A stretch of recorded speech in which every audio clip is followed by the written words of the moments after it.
welcome. Yeah, we back. We back in the house.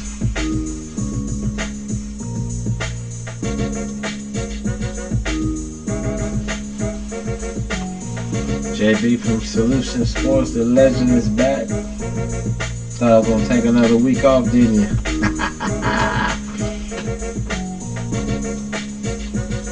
We're gonna cover these early games today. Get back in the winning ways of things, or either stay in the winning ways of things, or give them hell. Competition is a must.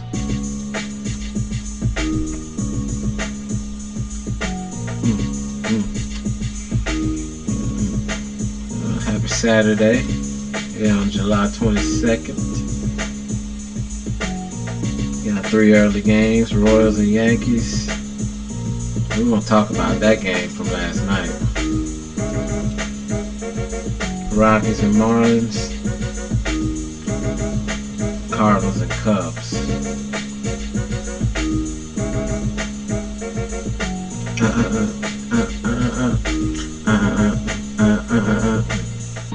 Who y'all hear on this track? You let OVO? I call it OVO. That's the name of the track. Hey.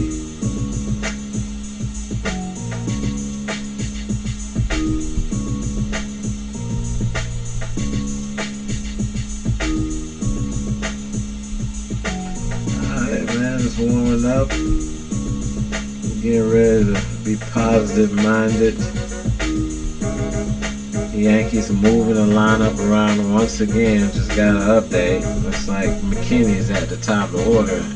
I don't know why the Yankees don't just find somebody and stick with them when it comes to their leadoff position. Most frustrating thing ever. I think that's what be messing up the lineup, man. They don't have an identifiable leadoff man. Hey.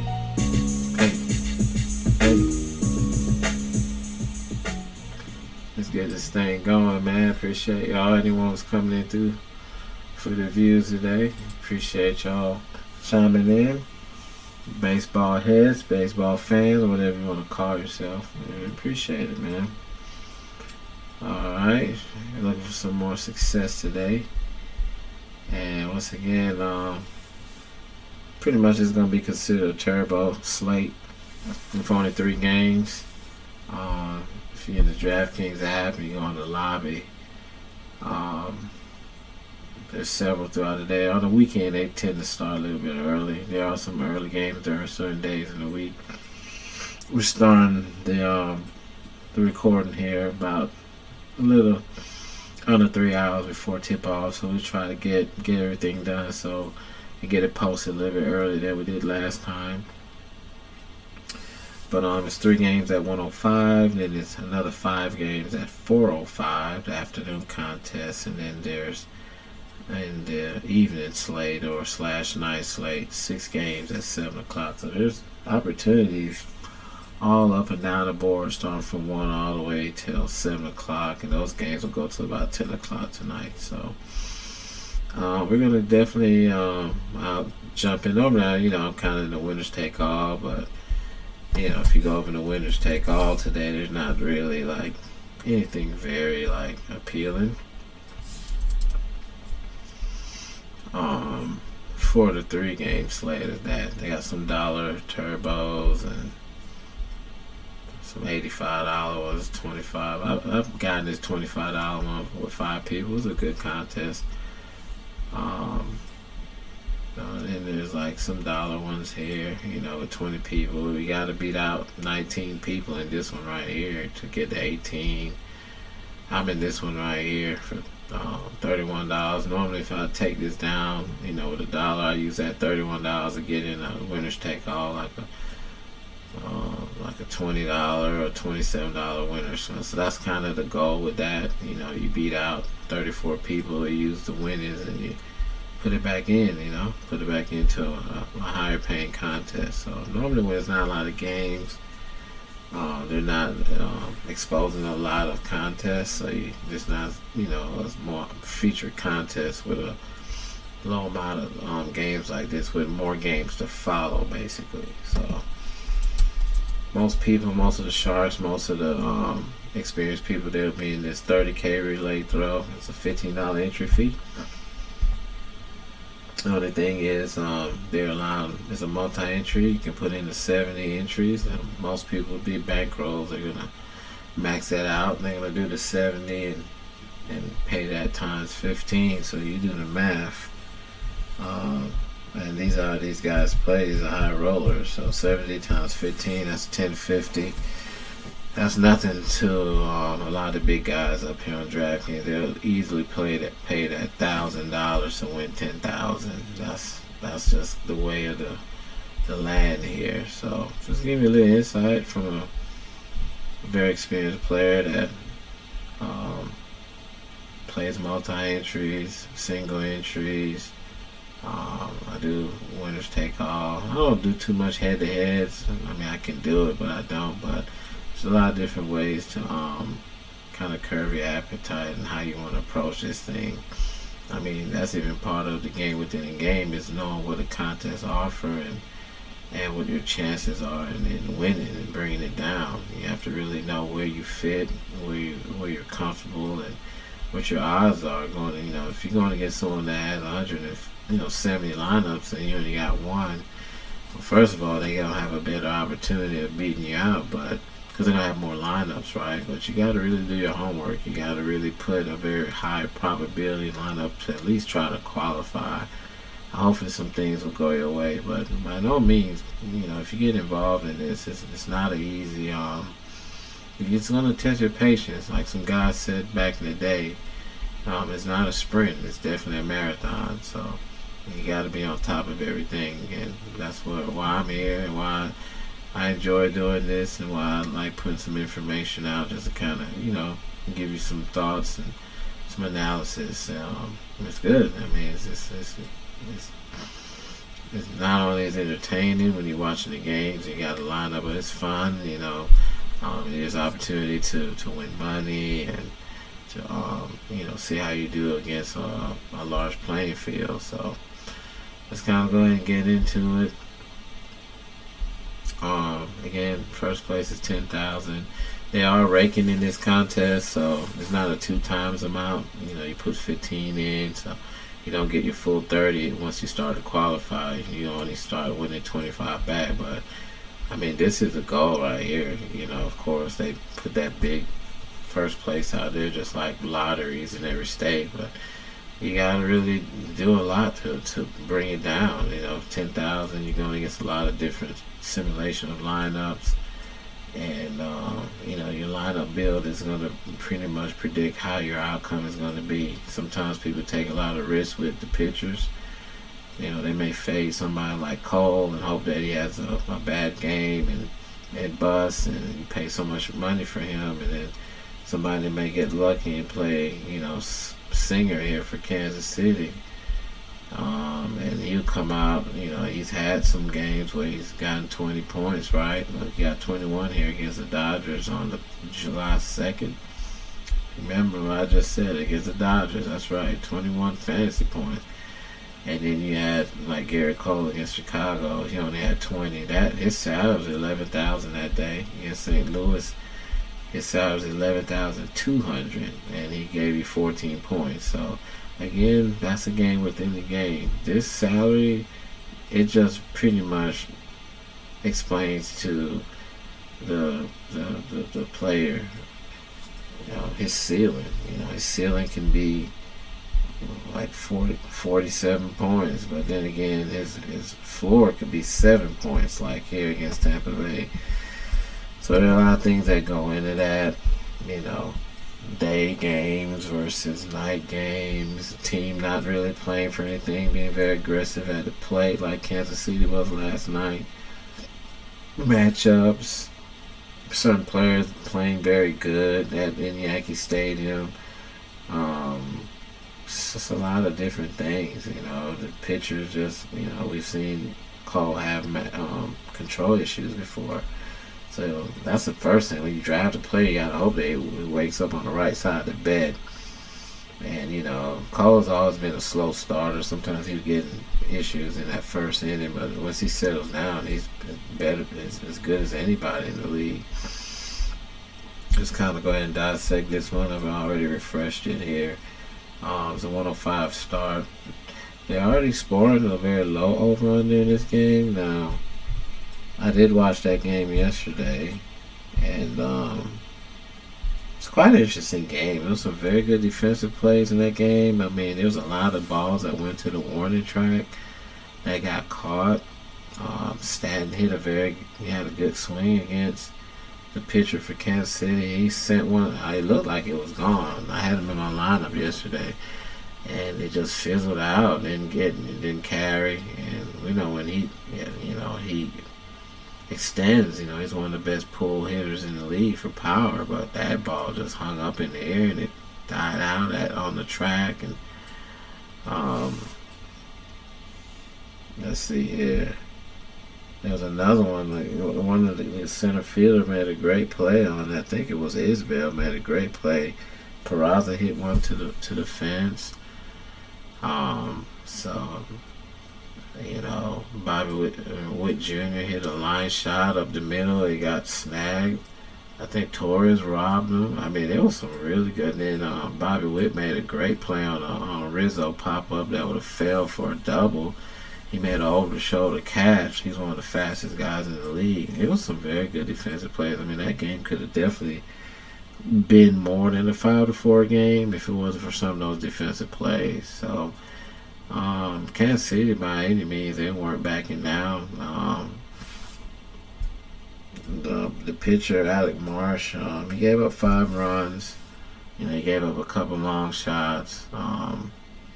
McKinney went deep, and I think Cordero went deep. That long ball hurt him yesterday, so it's going to be tough on them today. They got Garrett Cole, but once again, they put up 4 yesterday against Clark Schmidt in the whole, game. And, Clark Schmidt, he didn't pitch great. I mean, he got some early run support. And then, he gave up, a 3 spot there. And then, Boone pulled him.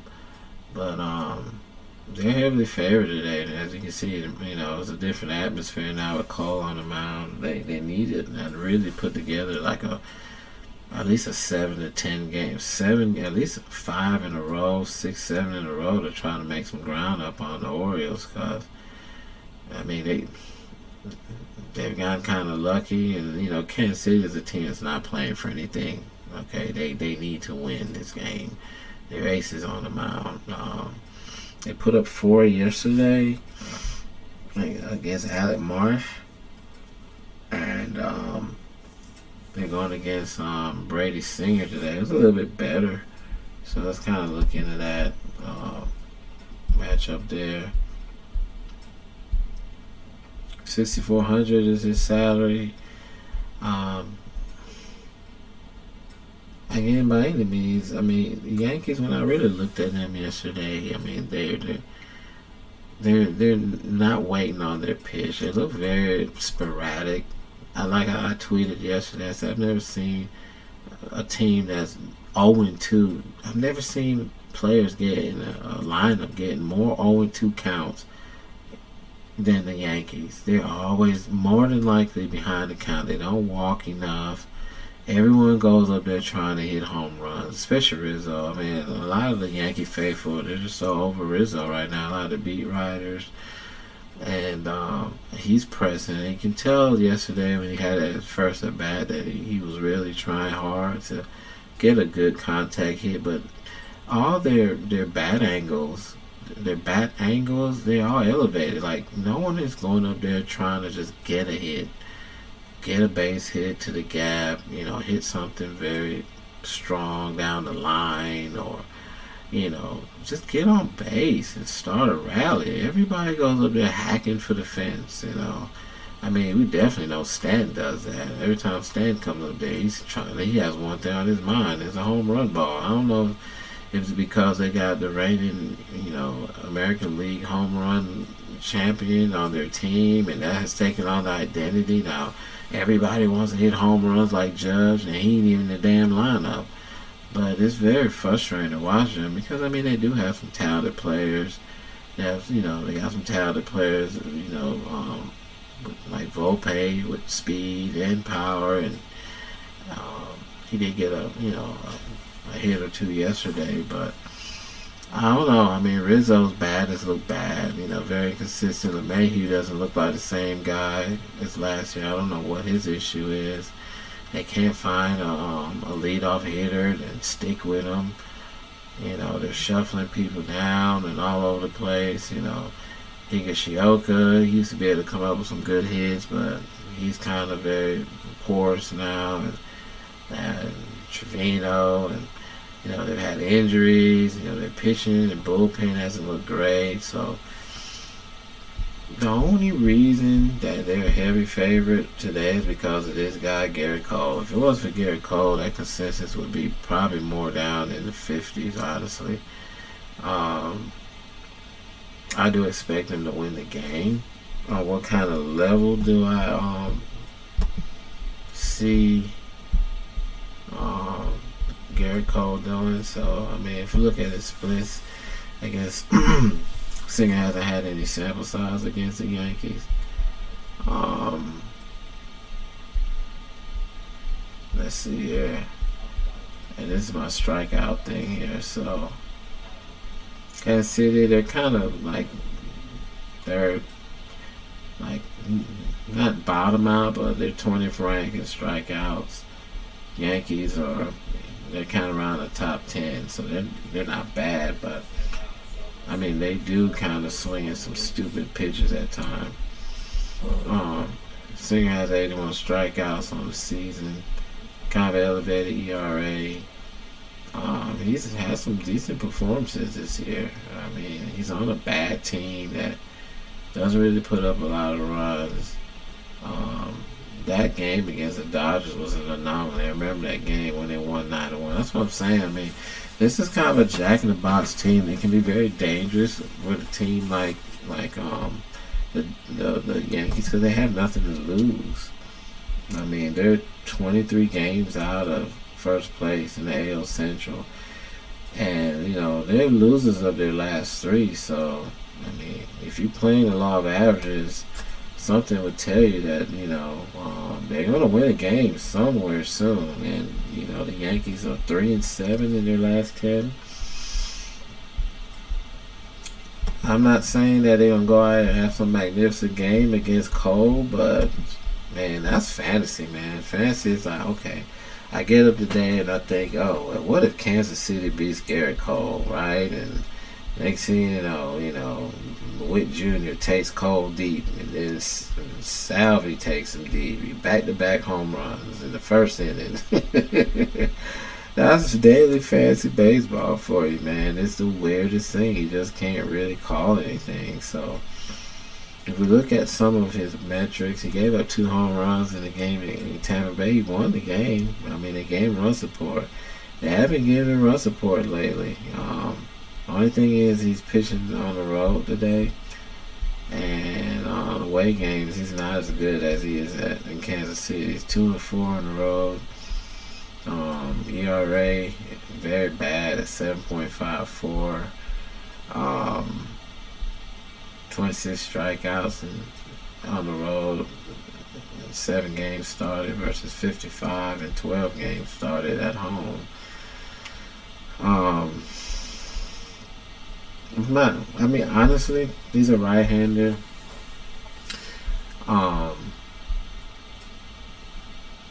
I mean, the Yankees, once again, they're not really fairing anybody this year.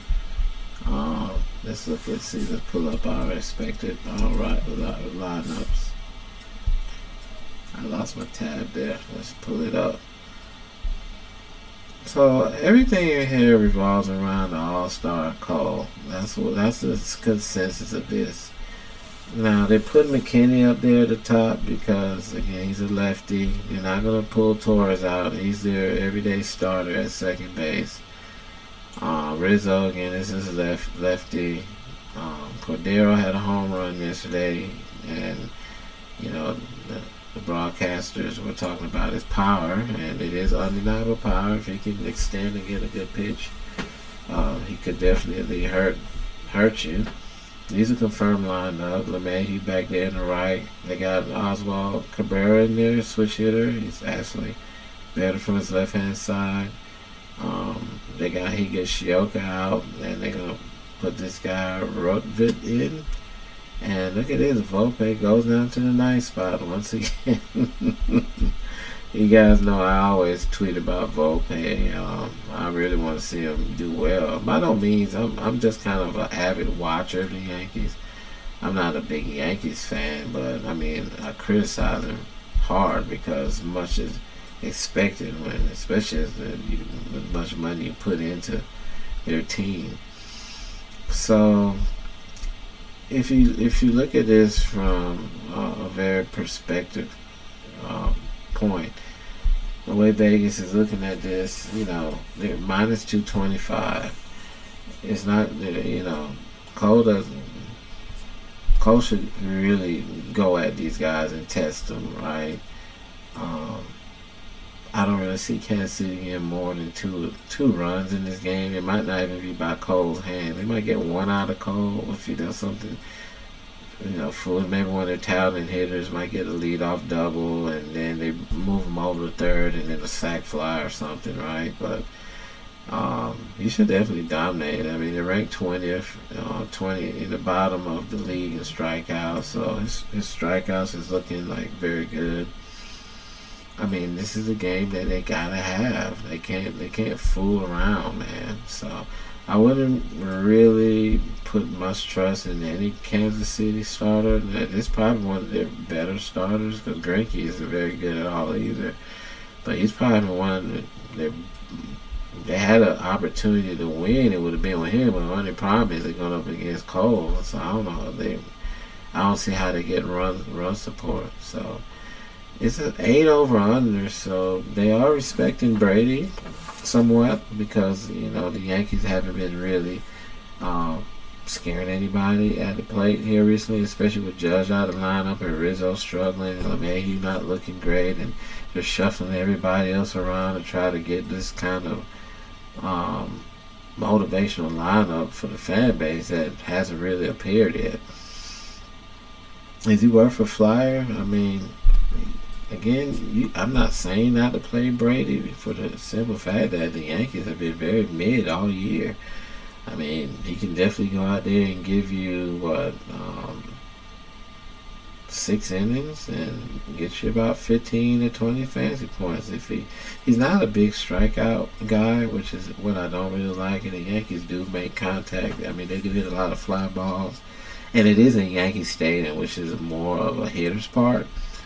So, I mean, with his elevated ERA, he got a game with 6 here, 4. Yeah, he's had some bright spots, but again, he's just not someone you can trust. If you want to get contrarian and you want to buy him for the salary so you can buy up with some bats, you play at your own risk. I mean, we saw what happened with the pitcher yesterday, and he gave up home runs to some of their off players. It wasn't even Stanton, it wasn't Rizzo. I mean, Glebe did go deep, but everybody had some good hacks yesterday. So I'm not playing Singer, but if you want to, play at your own risk. I mean, it might be one of them games where Kansas City kind of duels until they can get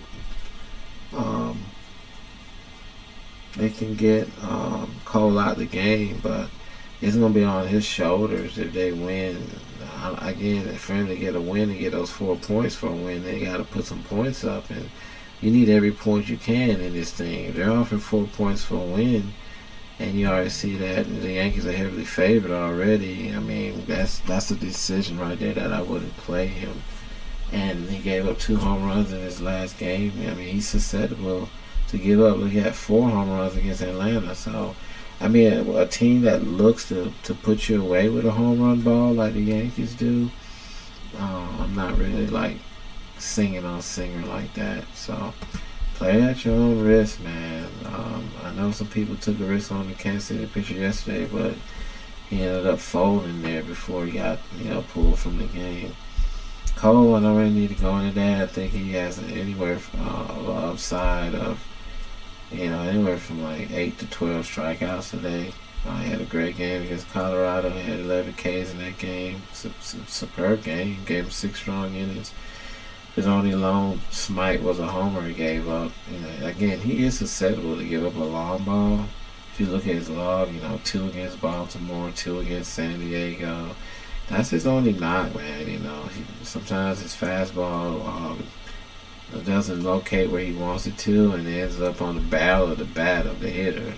But he has such tremendous upside and strikeouts that if he gives up a run or two, he's able to make that up with his strikeout potential. Great matchup for him today. Now, I'm not certain what's going on here with this lineup they got going on here.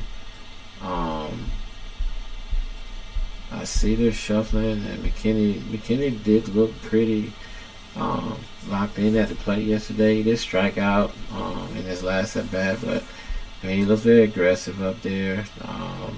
You can definitely roster him if you like. If you want to run Rizzo back, he's going to get out of that slump at some time. I don't really know when it's going to be, but his power numbers are just awful this year. I don't know what's going on with Rizzo. I don't know if it's a mental thing. I don't know if he's tapped out from baseball. I don't know, man. His last four he's gone hitless in his last 4 games. Hasn't brought any runs in. I know when he does get a hit, he might just fall to his knees, to be honest with you. But for all the daily fantasy players that have been playing Rizzo, man, he's hurt a lot of people by putting these donuts up. The law of averages says that he can get a breakout game, and what better team to do it against a slumping team in Kansas City? They didn't do it last night, but can they pull that trick on him again 2 games in a row? I can't really say. So we can try and look into something. Let's see. Let's see if we can go.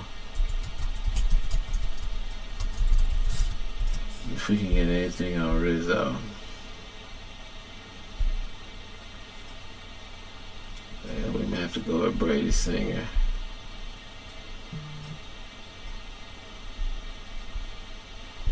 Alright, let's see.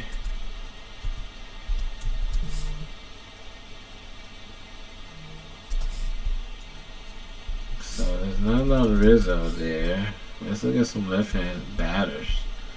Araras is a talented player, of course. 421. Jose Ramirez, 429. 2 home runs.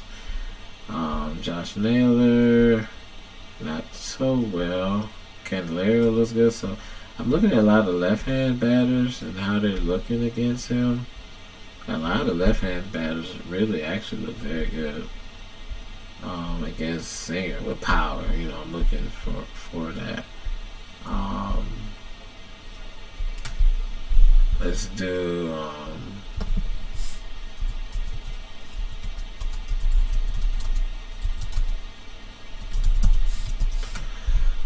alright, so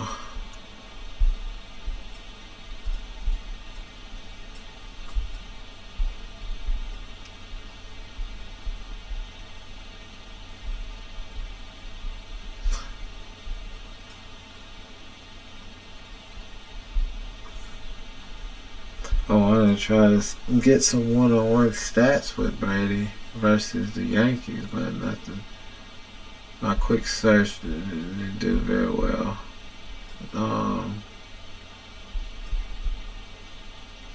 Let's see here.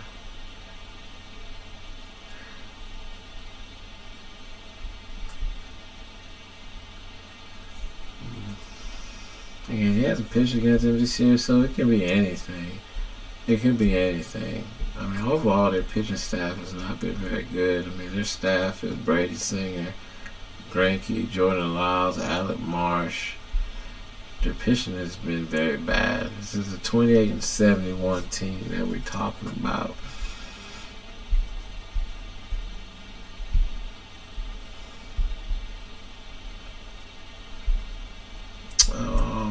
let's look at full splits. Again, team is 28-71. It's probably not going to be very good. Day, he's a 5.98 during the day.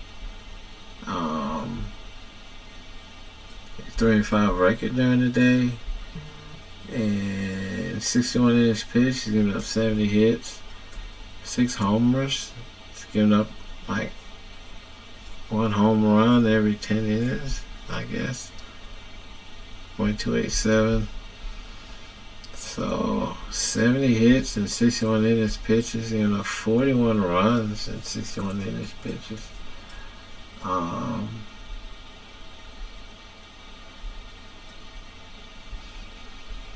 Against lefties, 286, slugging 43, at .848, 238 bats. A lot more bats versus lefties, 68 hits, 4 triples, 6 home runs. So homers and homers are kind of tied.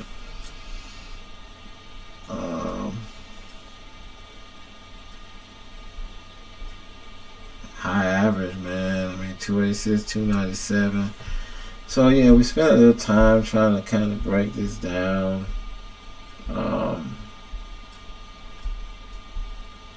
If we look at the batting order, if he's someone's batting third, he's kind of weak against the third batter.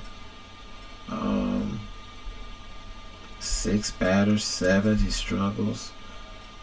So the Rizzo's kind of right there where that third batter is, and the fourth batter, 292, slugging .569 in that 3 spot. So that middle of the order has been getting to him. He's batting 6, 1.054 ops. So it's like that second, third, 6. Even the Volpe position, he's batting 9th. That's 1.00 OPS, 341 average. So we want to go with the power hitters in this game. Maybe this is a breakout game for Volpe. Let's see. Stan is batting 4th and Rizzo's batting 3rd. So, again, they're high on the money line. We're trying to do an in-depth breakdown here, a look at Brady from the batting order. And the guy's batting 3rd is doing very good. He's giving up 2 home runs to that cleanup position. 6th position. High, man. Let's see who's batting 6. And for the Yankees, 1, 2, 3, 4, 5. LeMahieu. So even DJ needs a breakout game. This could be a game where the Yankees really come out and make a statement. So I just showed you everything you need to see in that game. I like the Yankees bats for sure. I hope Rizzo breaks out of whatever he's going through. I really do. 12,000 for Cole. Again, the last podcast I made, was breaking down Strider, who had a $12,000 salary, and he was smoking that day, man. Versus Arizona, they couldn't do anything with him. So could we possibly see the same thing again today with Cole? You get what you pay for. If he hits that ceiling mark, then it's going to be good.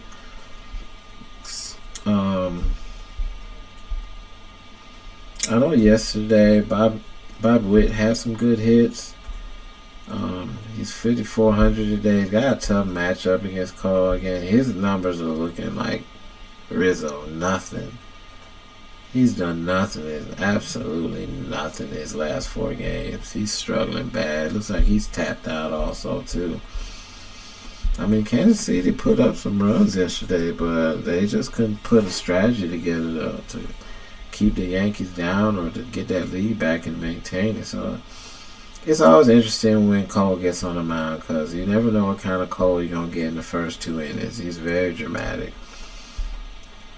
I'm a big LeMahieu fan. I keep playing him. His salary is just not. For the LeMahieu that we had last year, his salary used to be up like around 4,000 or 5,000. But His average used to be around 300, but it's not that anymore. It's 232, very low average. His power numbers are down. He's trying, as you can see, but he's not getting any doubles. He's not fast on the bases, but I mean, he does a little something, but this is a problem. He bats kind of middle order, and he's not bringing anybody in. Look, this guy, he hasn't had an RBI since July 2nd. So I don't think Stanton is going to go hitless again today. He's 5,100. They got lucky yesterday, but I don't think OGS is going to look at that. I mean, it's all or nothing with Stanton. He's either going to give you the long ball, or he might get a walk. But when he hits the ball, if he connects, it's going to be a long day for that pitcher. He's going to wish that he didn't do what he did. So I played the guy yesterday. What's his name? McKinney. I mean, he went deep for me, but I didn't have Cordero with a home run. I didn't have Torres. I did do a Yankee stack, so I don't know necessarily. 2,100. I don't know what happened to Bowers. I know Bowers was one of their left-hand hitters in that line. I don't know if he got hurt or whatever, but he was always somebody when they had a right-hand pitcher as an opposition they would put in there. And McKinney is kind of... I'm surprised that Boone has McKinney in the lead opposition, very much so. It's going to be interesting to see. So, I like Yankees there. I mean, the captain of this team is Salvy Perez. I mean, he normally plays very well in Yankee Stadium, but he just, since he came off that injury, man, I mean, he hasn't been doing anything. His power numbers are down. I just think these guys have checked out on the year. Kansas City, I mean, I don't even know what I'm not even sure if they know what they're playing for. In Salvador, he's said, I mean, if it's trade rumors, I mean, he's one of the better catchers in the league. I mean, but it's kind of hard to put anything on your shoulder on this team when you have such a terrible pitching staff, and they're rebuilding, with Witt Jr. and Pasquantino, Olivares, Prado. Prado made some bad defensive plays, a couple bad. Couldn't make a scoop, and then he had a double play to make it, and he overthrew the shortstop. So they're kind of learning how to be fundamental right now. So when you're playing daily fantasy, you don't want to put too much stock in it. When I play Kansas City, I normally just play Bobby Witt and Perez. Sometimes I mix Melendez in there, but I mean, this right here has got to stop for Perez. He's hitless in his last 3 games. He has a tough matchup with Cole, but he can hit the fastball. Trust me.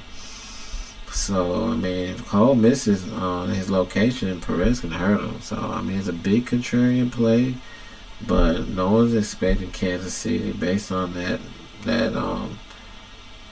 line by Vegas. No one's really expecting. I expect a lot of their players to go very lowly on today. So if you get any of them to do anything for you, it's going to definitely move you up in the contest.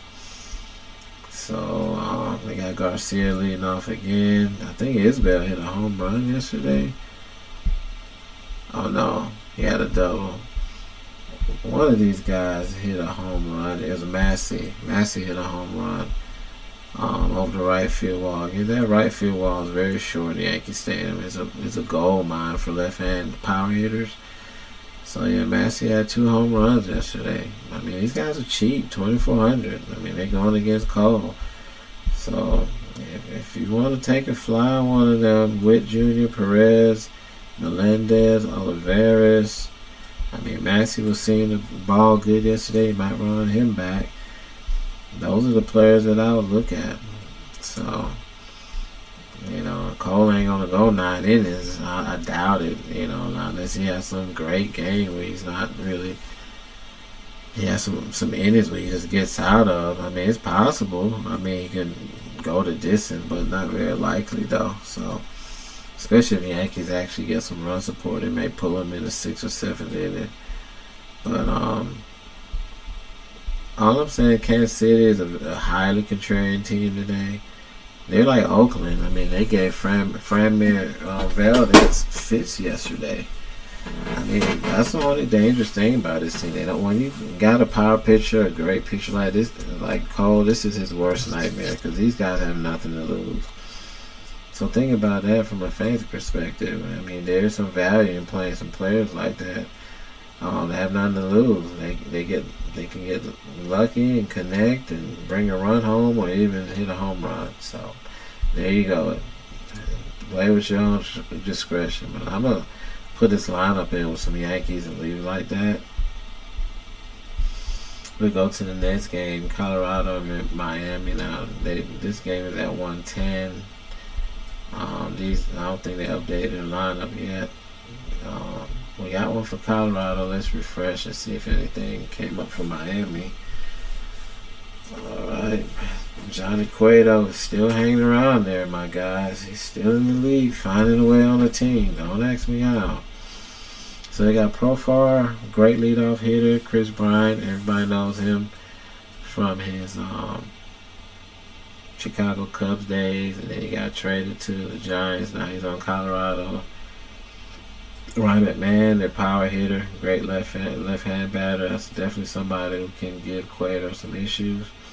Cron, power hitter. Grichuk coming over from Toronto, very good contact hitter. He does have power too. Then you got some sleepers there with Nolan Jones, Savard, Castro, Austin Wynns, who used to be on the Orioles. So a pretty balanced lineup for Colorado. I mean, they got some good names, but they're pitching.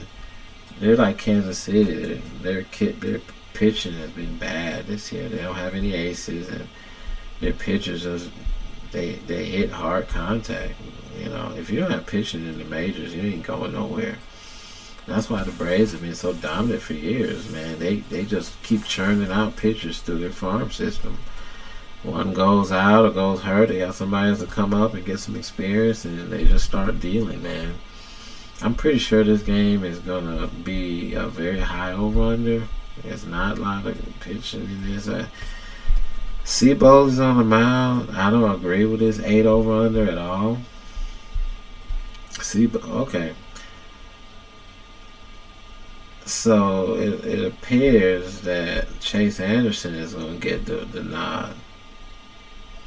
And he ain't no better either. Look at this guy. He's 0-4. He had a -17 against Anaheim, a -9 against Atlanta. Do you think I'm going to recommend him against Miami?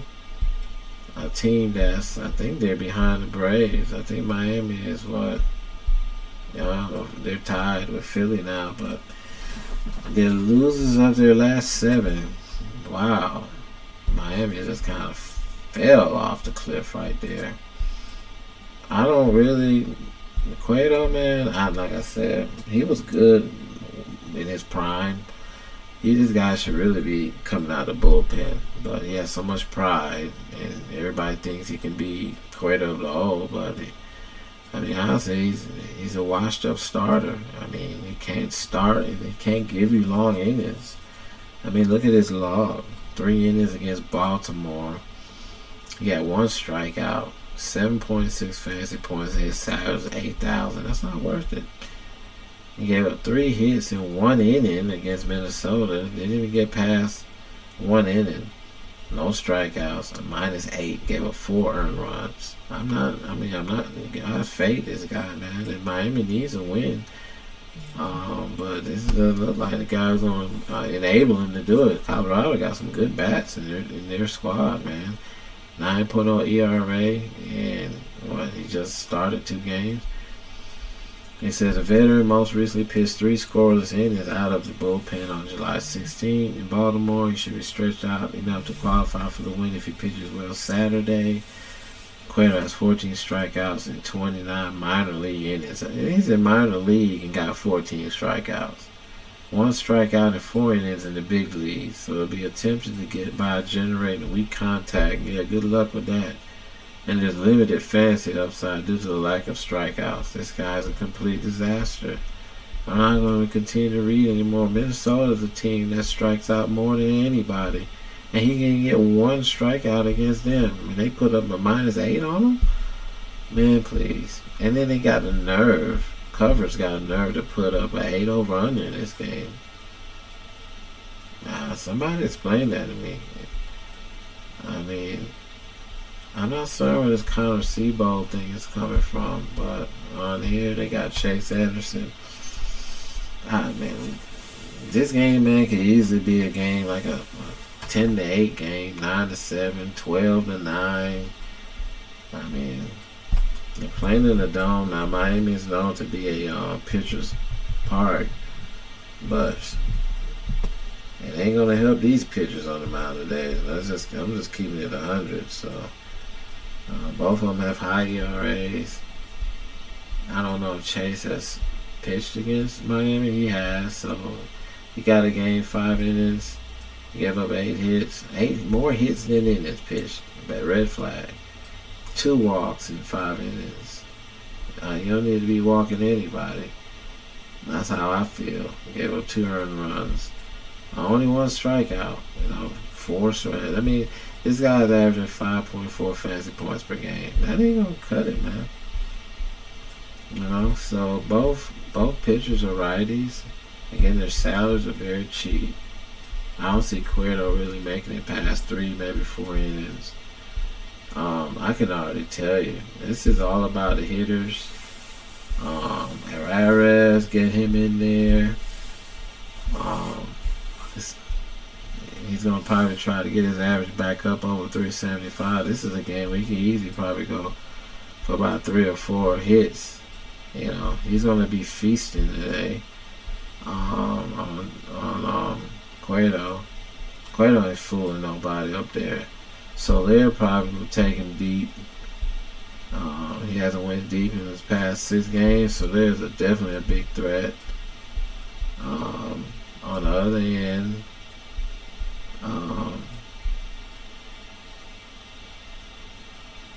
for Chase Anderson, I'm sorry. So there's a threat for Chase Anderson. Chris Bryant again going against Cueto here. I mean, he's definitely not nowhere near his Cubs numbers, but he's still a good contact hitter. He still has a decent eye to play. I like all the bats. Anybody swing the bat today could be a threat with these 2 guys on the mound. I will say I do like McMahon a lot. He's a lefty, and if we want to go ahead and pull up Ryan McMahon versus righties, let's look that up for you.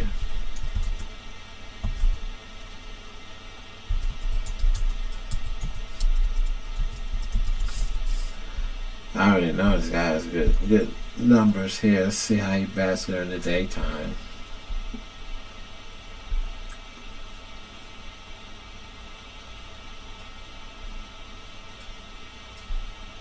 During the day, 250 average, 444 slugging, .761 OPS, 7 home runs, not bad, versus 8 at night. Versus righties, 12 is home runs versus righties, slugging .490. The main thing is to see the transparency versus right versus left. He's very comfortable. He has more power versus right-hand pitching all day. So that man is definitely a great play today at the third base position.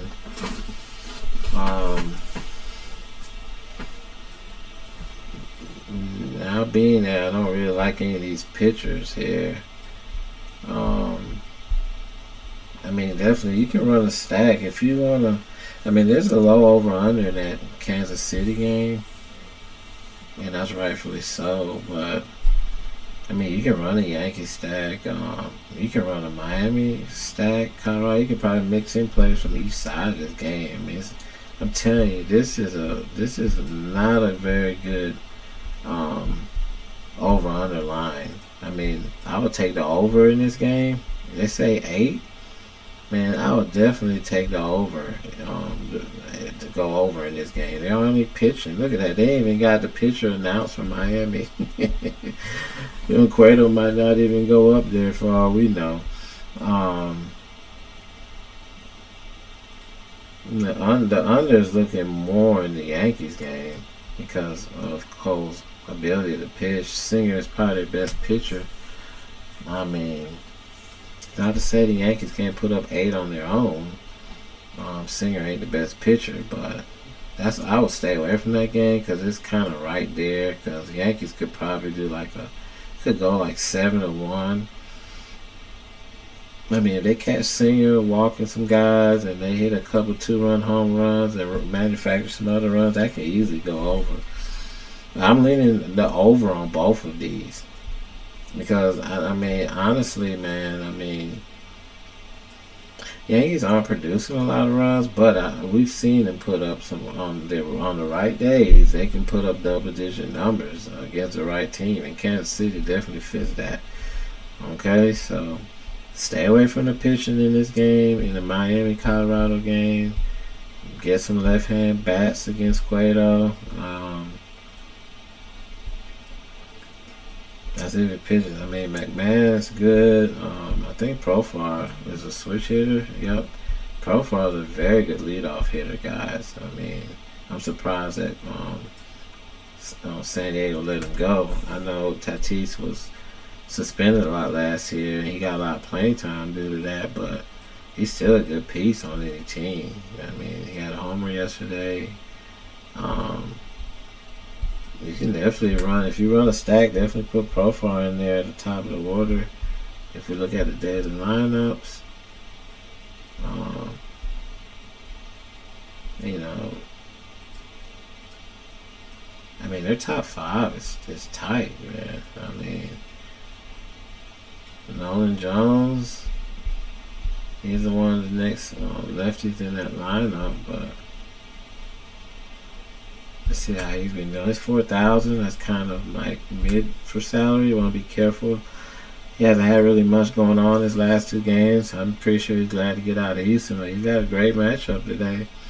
He might be able to give you one of them 19 or 14 like he had recently. If he gives you double-digit numbers, and for 4,000, I mean, he definitely needs to get you over 12 points to meet that salary. And he could definitely do it. Doesn't have any stolen bases. I mean, he's banned towards the kind of mid down to the bottom of the order.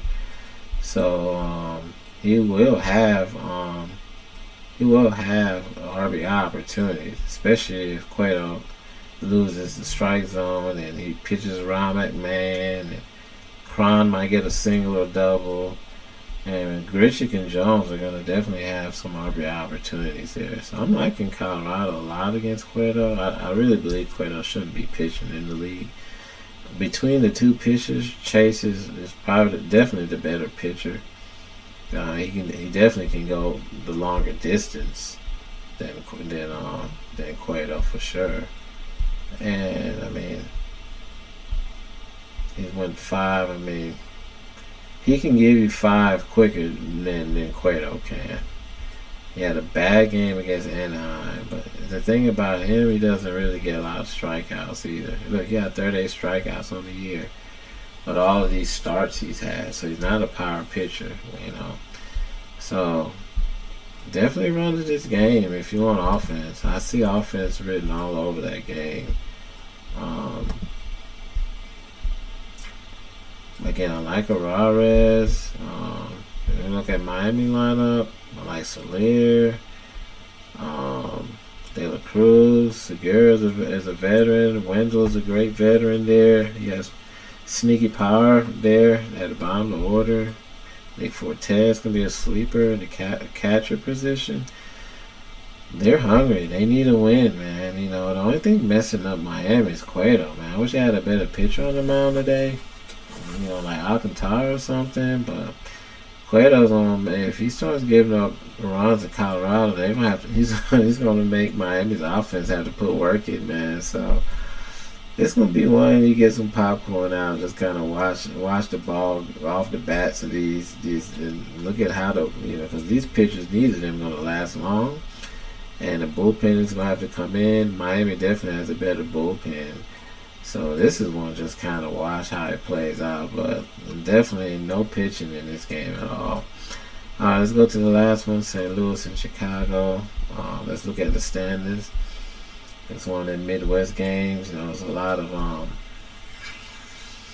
of heated rivalry in this game right here, man. NL Central game. You know what I'm saying?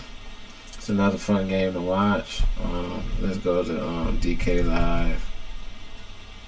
Wind is blowing out to left field about 5 miles. I got a little chance of rain around 4 o'clock, but Marlins are playing in the dome, so don't worry about rain there. The wind is blowing out about 8 miles to the right field in New York today, so no rain in the forecast for any of the 3 games. Left-hand bats are looking good in Yankee Stadium with the wind blowing out that way to right field and the short right field wall. We talked about the Rockies and Marlins game, and then we got Mikolas and Michael Fulmer at Wrigley Field. Wind blowing out to the left field, so that's good. A little bit for right-hand batters who probably could pull. Now, Chicago did win yesterday with Justin Steele in the early game. That was a big win for them to get back in the winning ways. And Cincinnati did win. They gained a game on Milwaukee because Atlanta they won against Milwaukee yesterday. So to get back to 5-5 in their last 10, they're 7.5 games back of Milwaukee. So they got to keep the winning train going. And Mikolas is probably not like their best pitcher, but he's been very decent this year. He has a winning record, 6-5. He has 1 game in the hatch against the Cubs. Decent game. It was a no decision. Didn't go deep in the game. 4 innings. He got 7 strikeouts in that game, surprisingly, because he's not known to be a big strikeout guy. But he held him to a 235 batting average, 1.62 whip. He gave you 17 fantasy points in that game. His salary never really goes over like 9 or 10. He's not like up there with a Cole or anything because he doesn't get a lot of strikeouts. But I mean, he might touch you up to 5 one day. But he relies on a lot of location, not too much boot strength. He's a veteran pitcher. He knows how to survive in tough spots.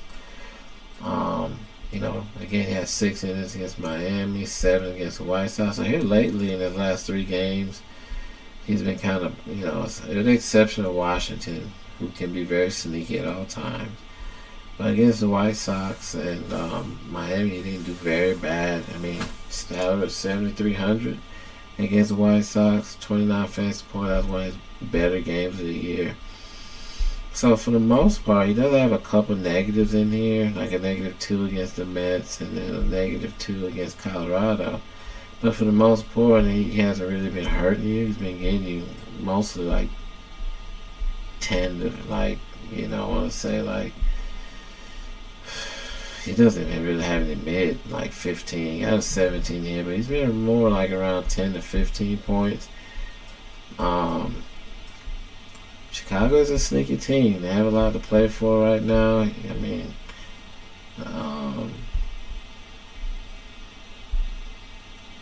he was in Chicago last time. He got 17. So let's see. He walked 3 people, which wasn't good. I don't like walks a lot. He didn't give up the long ball. He had 7 strikeouts against him. So now let's look at their lineup. And Mikolas is a righty. You're looking at Happ, Bellinger had a great game yesterday. Those lefties, you got to kind of look out for them. Belginger's been playing good this month.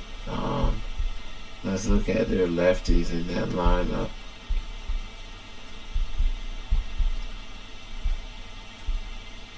Again, just kind of show Belginger's salary's up there at 5,600. I mean, he's playing great, man. I mean, he's got a hit, and he's got a 1, 2, 3, 5 game hit streak right now. 3 hits yesterday. He got a good matchup again today. Ian Happ. And the Cubs were favored yesterday with Justin Steele on the mound. Happ is kind of due to go deep, guys. He's kind of cooled off a little bit, but I mean, he's another lefty you got to look out for in that lineup. So yeah, I like those 2 lefties. I'm not certain they had talked on leading off Looks like Topman is leading off again. I mean, if you like it, if you want to stack up against Mikhalos, you can definitely do that. He had a double. He brought a run in. Had nine fantasy points. So at 3,000, you take 9 fantasy points at 3,000, right? I'm pretty sure Topman. Let's look at what he does. Kind of interested in Mike. I said, man, Mike, like I'm getting some airtime here with Solution Sports. He's looking me up. But these are the hidden gems that can give you separation in your lineups when you really go in depth and you look at these guys' splits. This is the stuff that you got to go down and really research that DraftKings don't do. DraftKings is basically just like a news report, and they just kind of give you an analysis of the player, and they give you his log, his average, just basic stuff. But these are the kind of things you got to kind of go and look at. So all his power is coming against righties, 4 home runs. Nothing against lefties, so that's an indicator. At home, look at that, 329 average versus road. He plays good at home. Not too bad during the daytime. Yeah, at least 2 of his home runs that come during the daytime. Average could be a little bit better, but I mean, not bad. Okay, his OPS is not as good during the day as it is at night. Alright, let's look at nobody on. He's a leadoff hitter. Look, 3 home runs with nobody on, with nobody out. That's what it is. So look at what runs in scoring position. Very good. He's got a homer. Bases loaded. 7 RBI. So this is somebody that now you see why he's leading off, because this is the analytics part of baseball. Analytics has kind of helped the game in some ways, and it's kind of ruined it in some games, because you have a player. I was watching the game the other day when the Dodgers were playing their opponent, and Jason Hayward hit a home run. It's like not recently, but maybe 2 or 3 games ago. His first at bat, hit a home run, and then the manager took the pitcher out, who was a righty, inserted a lefty. And Roberts, the coach, the manager for the Dodgers, took Hayward out because he felt like he can't hit lefties. And for people that had him in his lineup, they're like, damn, he got me a home run. He can maybe go deep again or kind of get me some more runs, because he's probably not really one of the more popular players in the lineup. And no one expects Jason Hayward to go deep, and he went straight center field on that. And then your player gets taken out of the lineup after 1 at bat because of analytics. So people think daily fantasy is easy. It's not. All these things, I'm just a hidden gem, I'm telling you right there, man, that you have to account for when knowing a player. Is he in there because of the pitcher that's on the mound? Is he in there because it's a strictly left-hand pitcher on the mound? If that pitcher comes off the mound, you got to be careful and say, do I want to play this player? Because if that pitcher comes out of the mound, he may not get 3 or 4 bats.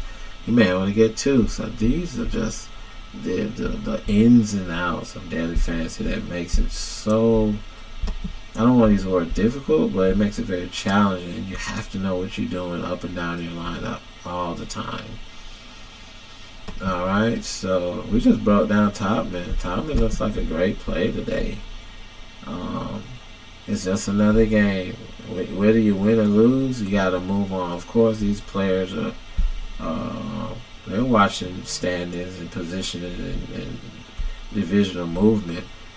But to say, oh man, Chicago won, St. Louis got to come out and win today, they're going to win because they don't want us to get swept. Chicago trying to win, man. They're at home. They're pushing the agenda. They want to win. All right. Morel. I like Morel. He has power. But that 4,800 for Morel is what are you paying 4,800 for? He ain't even got no home run in his last, 5, 6, 7. I don't want to keep looking. So you gotta be kind of careful and don't drink the Kool-Aid with some of these salaries and these players.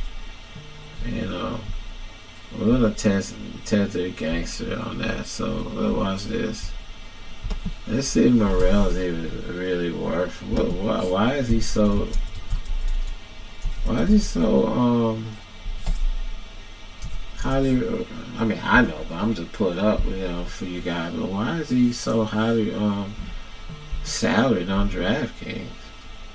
He does have 15 home runs, which is impressive. But at the end of the day, he's going against a righty. Look at that. I told you, 12 home runs against righties. Just because you're a righty, that doesn't automatically mean that your power is going to automatically come against lefties. If you look up Trout, I think Trout, his righty is better than lefties. The consensus is that for a righty, see, it depends if you're a pull hitter. You got some players that all they can do is pull. Like if you watch a game and you see the team shifting, and they're shifting for a player to pull, and you're like, why are they leaving so much room on the third base side or the first base side? Because the player can't hit the ball opposite field. So this is very astonishing. He's lights out against righties. 292. He got .929 OPS. Let's see how he does in the daytime. .930, .594. He loves playing during the daytime. At home, .855. Slugging is not bad. High average at home. Let's see how he is in situation. 26 RBIs. He runs in scoring position. He gets the job done. This guy looks good. Well, nobody's not as good, but he's lights out, man. Morel looks great, man. He looks like a great play. A really good play, honestly.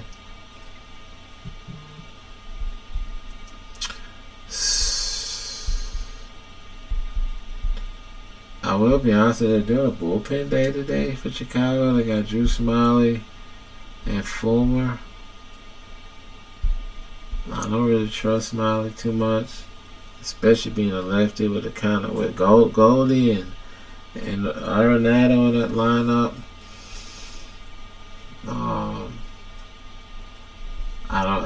This is not good, When you're trying to find another pitcher outside of Singer, and ain't no pitchers with Miami and Colorado down, I'm definitely not playing Chase Anderson. You're kind of forcing your hand to go with Mikolas or one of these guys. So Fulmer's going to open up. He's probably going to only go one inning, so you want to scratch that. Smiley, he might give you them 3 innings. He's going to have a stat line like here against Milwaukee where he gave you 8 fantasy points. He got to get you at least 10. He's probably going to only go like 3 or 4 innings. So I don't really like putting lefties against St. Louis like that, but I don't really got a choice, man. We'll always have a choice, but I'm not playing any of these pitchers, and I'm not going to put Brady in there, not against the Yankees. So maybe Smiley gets lucky. Look, he's $8,000, and he's coming in after him. So that might be a good move. We'll see how it plays out.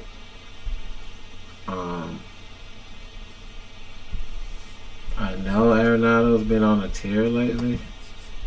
I know he has.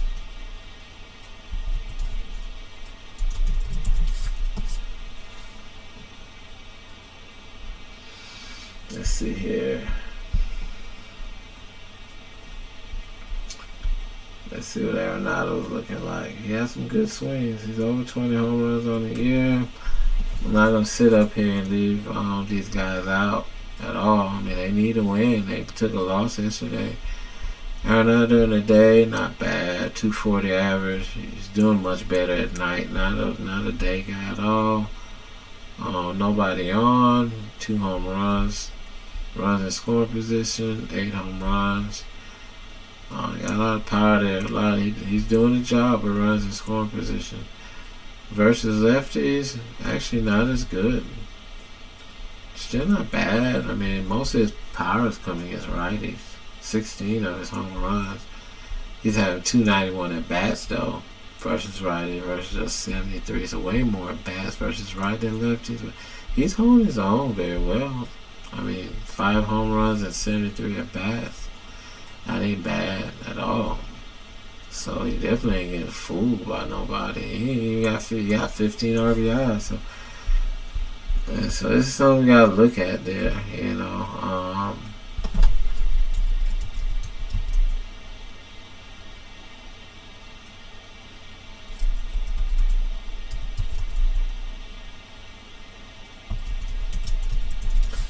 Let's see. So I'm impressed by Arenado versus lefty in his small sample size of at bats versus lefty versus right. Well, 291 at bats versus right versus left. So actually, he got 1 home run versus lefty here.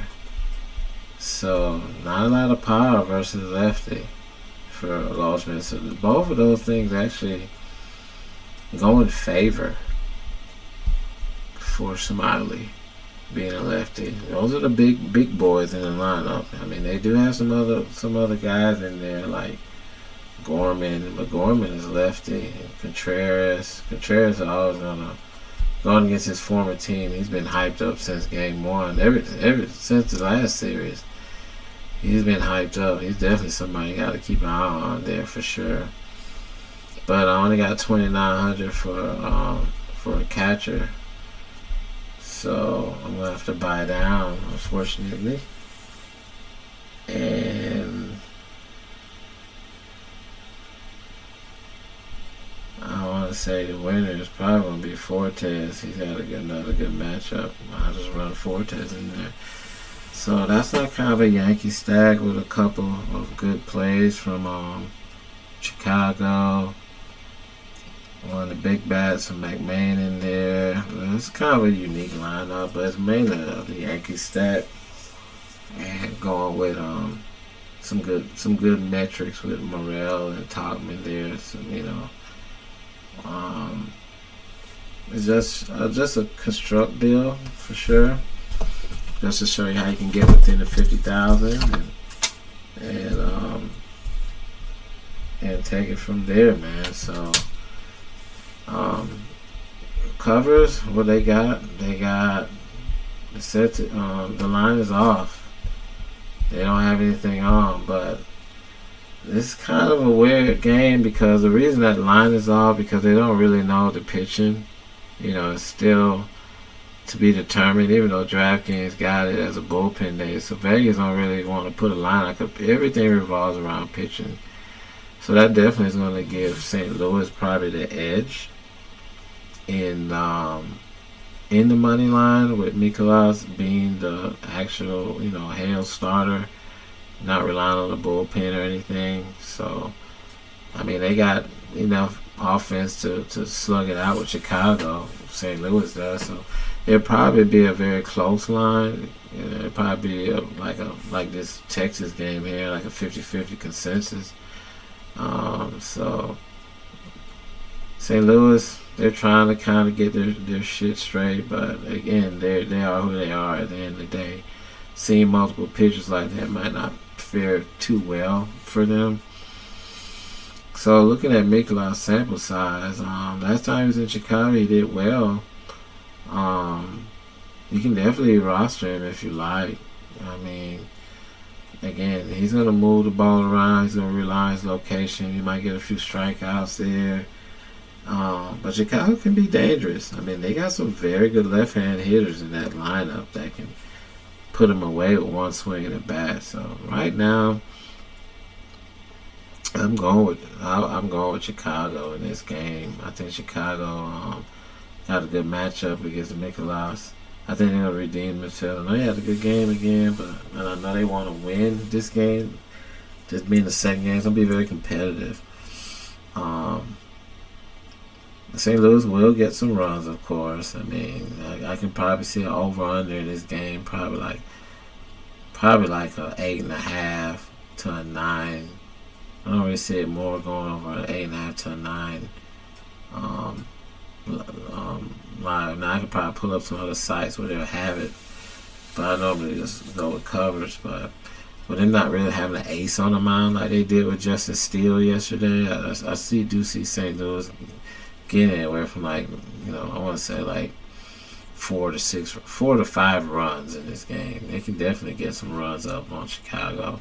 Fulmer, doesn't scare anybody, and Drew Smiley definitely. I mean, he's lukewarm all day, so definitely there's going to be some fireworks in this game. Again, it's a division matchup. Neither team wants to lose one another, so this is going to be another good game to watch. So all these games got offense, written all over it, with the exception of the Yankees game.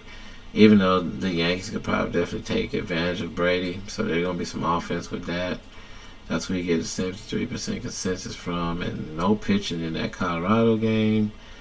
And with Chicago having to rely on a bullpen, that's not a way that a manager wants to wake up having to put that roster out there, but they have no choice right now. So take everything into thought. We didn't do 2 hours a day. Gave you a good hour strong there, so hopefully you can take everything in stride, and good luck to you.